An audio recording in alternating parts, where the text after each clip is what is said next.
ADITYA-L1 काउन्टडाउनआ जागायजेनगोन। गाबोन सनिबारनि 10:50 ADITYA-L1 खौ दैथायहरनाय जागोन।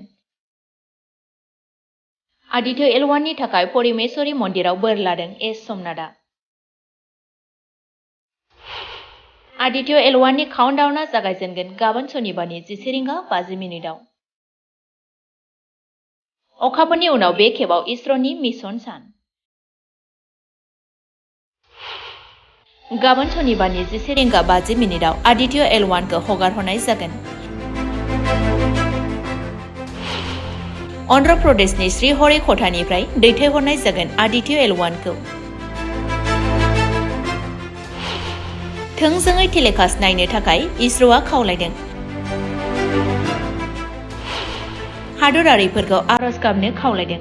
ADITYA-L1 नि थाखाय परिमेश्वरी मन्दिराव बोर लादों एस सोमनाथआ। सानखौ आनजाद नायनायनि थांखिजों बिरलांगोन ADITYA-L1 आ।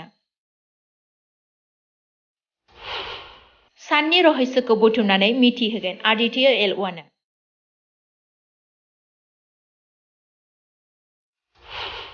ADITYA-L1 आ जाफुङोब्ला गुबुन मोनसे जारिमिन सुजुगोन भारतआ।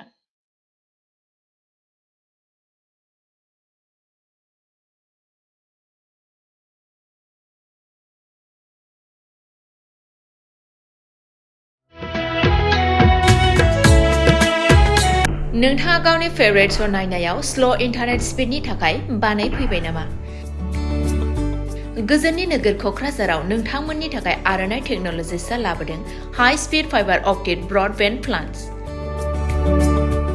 मात्र 399 रां पार मान्थआवनो नोंथांमोना आनइन्टाराप्टेड स्ट्रिमिं, गेमिं, आपल'ड, डाउनल'ड आरो ब्राउजिं खालामनो हागोन। आबुङै मिथिनो थाखाय गाहायाव होनाय वेबसाइटआव नायनो हागोन आरो नैबे जामबुं नम्बराव जगाजग खालामनो हागोन। जामबुं नङा जाबाय 8812989283 नङाब्ला 8099554827।